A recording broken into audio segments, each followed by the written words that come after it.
This is Matthew Cratter from Bitcoin University, and today I wanted to talk about how politics won't save the world, but Bitcoin will. This is a follow-up to Friday's video in which I talked about grocery store price inflation in Canada and Justin Trudeau's approach to this. And the question I got was in the comments section quite a bit, so should we just vote for the opposition? And I think that might help a little bit at the margins at times, but I've lived a long time. I voted for a lot of candidates. I would not expect any substantial change ever through the political process. Change we can believe in, that's just empty political rhetoric. Democracy in many ways is like the closed door button in elevators. I've talked about this before. Most of the time in most countries, it doesn't really do anything, but it does make people feel better when they push it. It gives them a way of getting their aggressions out by pushing that elevator button, hoping to speed things up. Credit here to Slavoj Žižek, who I got this idea from a long time ago. Putting out your trust in princes, I think, is a good principle to operate by. Also, don't put your trust in geriatric senators, senile presidents. Also, don't put your trust in young, dynamic, smart, tech-savvy politicians. I think they're all going to let you down. No one is coming to save you simply because it's no longer possible to reform the system from within by hiring your favorite politician. A lot of this has to do with the economics we talked about on this channel, where when debt to GDP gets so high, it really limits the choices that politicians can make, and they always are going to need to provide more stimmy checks, more free money, and more inflation to inflate the way out, combined with the working together as central bankers. So it's no longer possible to use politics, in my opinion, especially in the US, and that's the political market I'm most familiar with. It's no longer possible to reform the system from within by hiring your favorite politician.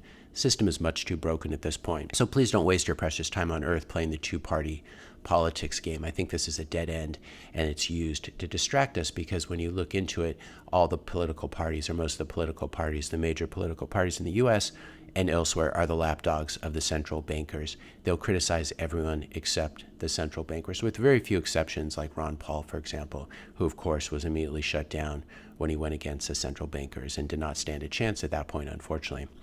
In addition, we've seen over the past few years, the U.S. elected a guy who promised to drain the swamp, and all he did was fill his administration with swamp creatures from Goldman Sachs and the CIA. Trust me, I really want to believe in one of these guys, especially these guys who are pushing Bitcoin as part of their political platform, but I expect each and every one of them to let us down. Even if they're approaching the job with great intentions, this is the important thing. I'm not always questioning politicians' incentives and intentions, though you usually should, but even if they are approaching the job with a pure heart and great intentions, they will, once they enter the system after being elected, they will be co-opted, they will be corrupted, they will be swallowed up by the system, they will be frustrated, and everything in the system will work against them as the system tries to protect itself. Here's how to actually change the world, though. I don't want to leave you with a pessimistic message because I think the message is actually very optimistic, and it gives all of us much more control than we thought that we had.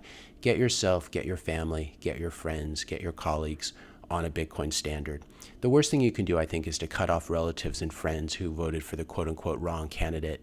That's just madness to put someone in Washington, D.C. above a good friend that you've known for 30 years just because you have a political disagreement. That's crazy. You should be focused on people you know, not people you don't know that you just see on a computer screen or on TV.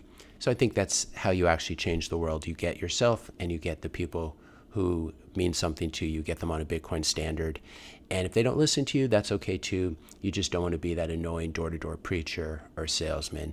You have to wait till people are ready, and you have to meet people where they are. I think one way of doing this is you can always drop hints whenever relevant topics come up, like inflation, for example. Someone's complaining about grocery or restaurant prices. And this is where you can, you have something to say because you know where inflation comes from. It comes from bad government policies, and it comes from central bank money printing, and Bitcoin is something that fixes this. And when people know you as a Bitcoin guy or Bitcoin gal, when they're ready and when some of this has seeped into their brains, they'll come to you with their questions. And I think that's a much more positive and practical approach to bringing people over to Bitcoin. Even if they never listen to you, that's okay too, because the great thing about Bitcoin is that you don't need to persuade anyone else. You don't need to sign petitions. You don't need to gather votes. You don't need to do all these silly things that we have to do in the political process. You just slowly move your family's savings into Bitcoin once you've done your research and you feel this is the right thing. And then you begin to operate on a Bitcoin standard as far as you're able to. That's it. That's how you can help to save the world. And in the process, I'd also encourage you to turn off and tune out the presidential debates, the coming political debates for 2024. And I think you'll have a lot more free time, and it will really free you from a psychic burden of having to follow these silly circuses. Bitcoin operates from two different angles. It's both a carrot and a stick. The carrot is that Bitcoin is a beacon of hope and freedom that rewards you with higher purchasing power over time, and it's going to be incredibly high purchasing power at some point, as well as the ability to freely transact and use that purchasing power with anyone globally without fear of censorship or needing to ask permission. The stick that Bitcoin provides is that you are going to continue to get poorer until you join Bitcoin, especially relative to Bitcoiners. And this is one reason why long-term critics of Bitcoin have so much Bitcoin derangement syndrome. They've been wrong for so long, and in the process, they've had to watch their opponents get wealthier and wealthier over time. They lose the rhetorical argument, and then they lose the economic argument. They get poorer.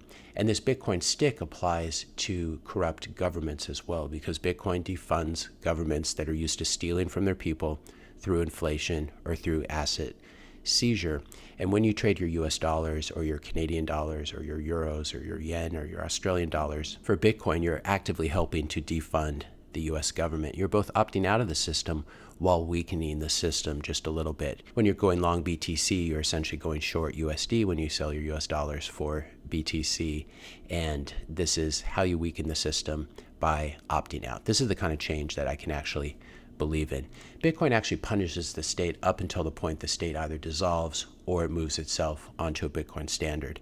And hopefully at that point, the state has become a defanged and domesticated animal and will no longer bite you while you're sleeping. I'd like to leave you with a final image here that I hope you will refer to over the coming year and a half as we enter the political season, especially in the U.S., which I think could be quite dark.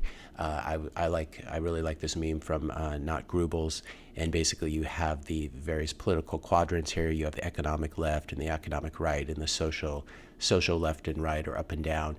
You have libertarians here and communists here or whatever. And then as Bitcoiners, I feel like we shouldn't be down on the grid here. We should be levitating above it and seeing how Bitcoin brings all of us together. So instead of fighting each other, we can fight the real enemy, which is the central bankers and the system of bad incentives that currently rules globally. If you enjoyed this video, be sure to hit that subscribe and like button. Hit the notification bell if you want to be notified when I publish my next video. And let me know your questions and comments in the comment section below. Thanks a lot for watching, and I'll see you in the next video.